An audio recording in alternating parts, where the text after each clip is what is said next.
बोलो जयकारा बोल मेरे श्री गुरु महाराज की जय। सौभाग्यशाली गुरुमुख हो। आम संसारी जीव मान प्रतिष्ठा को अधिक महत्व देते हैं और जीवन भर उसी को पाने के लिए ही प्रयासरत रहते हैं। उनकी सोच वह दृष्टिकोण सांसारिक होता है, इसलिए वे झूठी शान शौकत को ही सुख का कारण समझ इसी को पाने के लिए दिन रात एक कर देते हैं। लेकिन यह वहाँ खुशियाँ स्थायी नहीं होती। पल भर की इन फानी खुशियों के पश्चात जीवन में फिर दुख ही दुख मिलता है।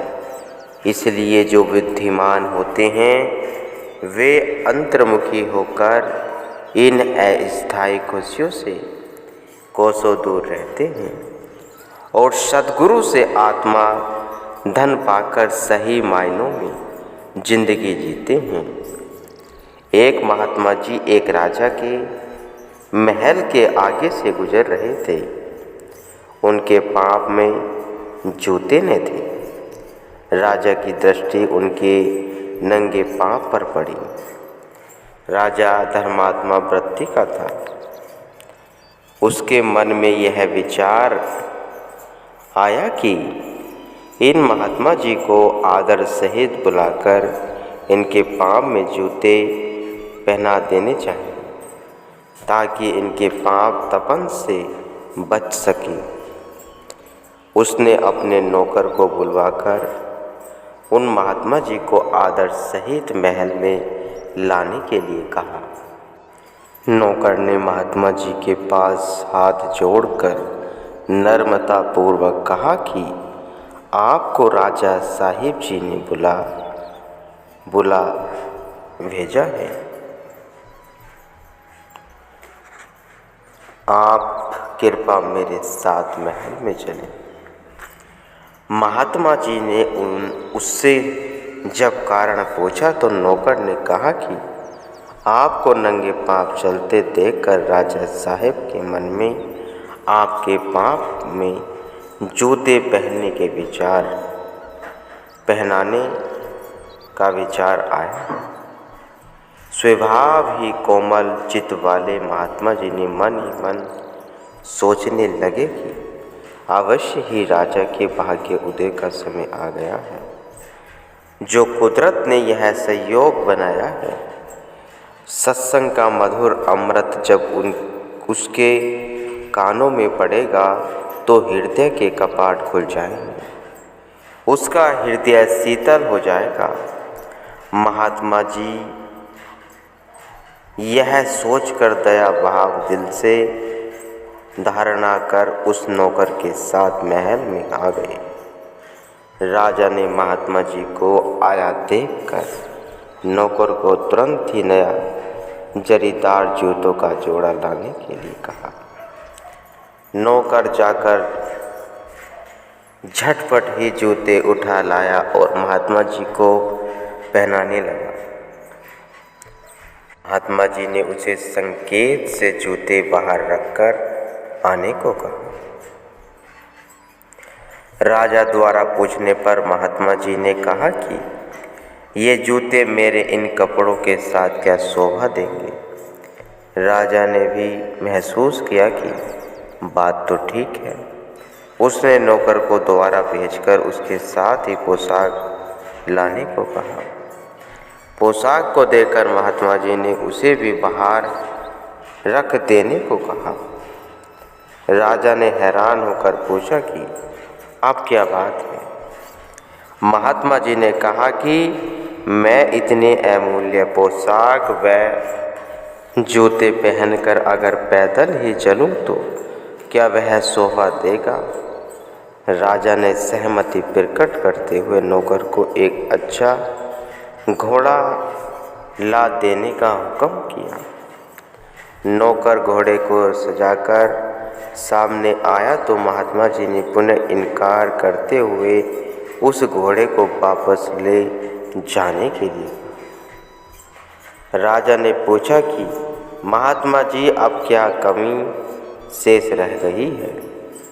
महात्मा जी ने कहा कि इतनी कीमती वस्त्र पहनकर यदि मैं इस घोड़े पर सवार होकर किसी जंगल में से निकलूँगा तो मुझे बहुत मालदार जानकर अगर डाकू मेरे पीछे लग जाए तो मेरे पास अपने बचाव के लिए कुछ भी नहीं है। राजा ने उचित जानकर एक नई बंदूक लाकर महात्मा जी को दी। महात्मा जी बोले कि मेरे पास तो कोई घर घाट नहीं है, इतना सारा सामान लेकर मैं कहाँ घूमता रहूँगा। राजा ने तुरंत एक हवेली की चाबी महात्मा जी को थमाते हुए कहा कि आज से यह हवेली आपकी हुई। महात्मा जी बोले कि इतनी बड़ी हवेली में मैं अकेला कैसे रह पाऊँगा? इस हवेली की साफ सफाई कौन करेगा? घर तो स्त्री वह बाल बच्चों से भी शोभा देता है। राजा ने हाथ जोड़कर इसका प्रबंध कर देने की भी विनय की। महात्मा जी बोले कि राजन, घर इस गृहस्थी तो बन जाएगी, परंतु परिवार का कोई सदस्य यदि बीमार पड़ गया और भगवान को प्यारा हो गया हो तो उसके गम में रोना भी पड़ेगा। वह पीड़ा कौन सहेगा? राजा बोला कि परिवार भी खुशियों में आप सम्मिलित होंगे तो दुख का विभागी भी आपको ही बनना पड़ेगा। महात्मा जी ने कहा कि फिर तो ये सब पदार्थ आप संभाल कर रखो, जो थोड़ी परंतु अस्थायी खुशियाँ देखकर ढेर सारा गम दे।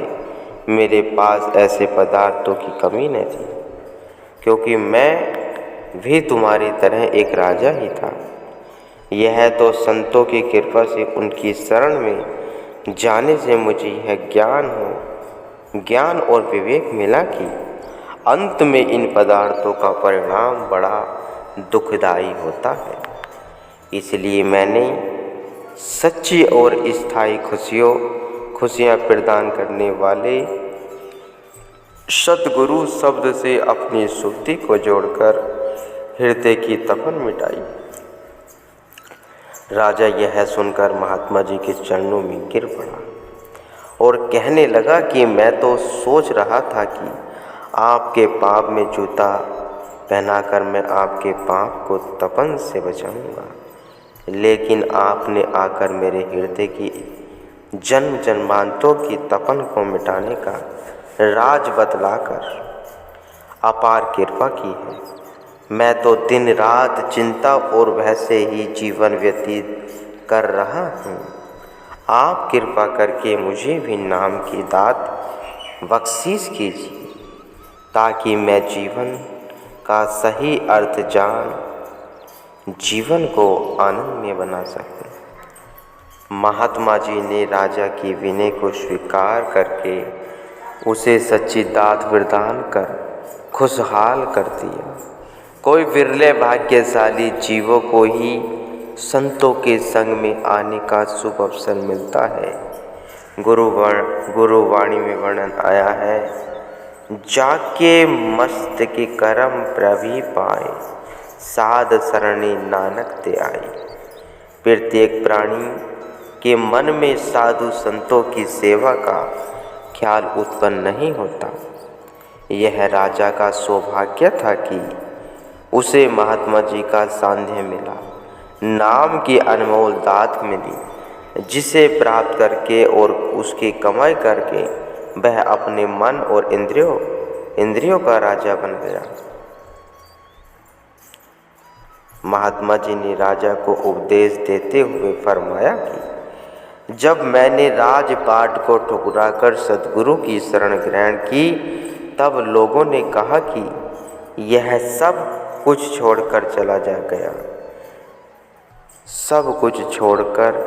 चला गया, परंतु इस राज को कोई विरले ही जानता है कि सब कुछ पाने के लिए पहले सब कुछ खोना ही पड़ता है। मिथ्या और असत्य पदार्थों को खोकर ही सत्य को पाया जा सकता है।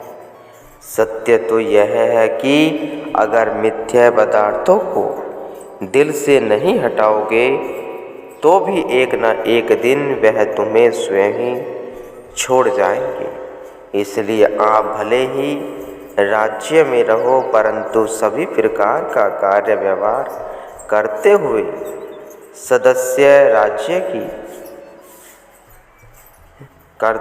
यदि राज्य की ममता को दिल से निकालकर अपने अंदर गुरु ज्ञान का दीप जलाओगे तो आपका जीवन जगमगा उठेगा। राजा ने महात्मा जी से जीवन जीने की सही ढंग सीखकर अपने जीवन को खुशहाल बना लिया। राजा संत जी के चरणों में नतमस्तक हो कहने लगा कि आपने मेरा जन्मों का दुख पल भर में दूर करके मेरे सोए हुए भाग्य को जगा दिया है।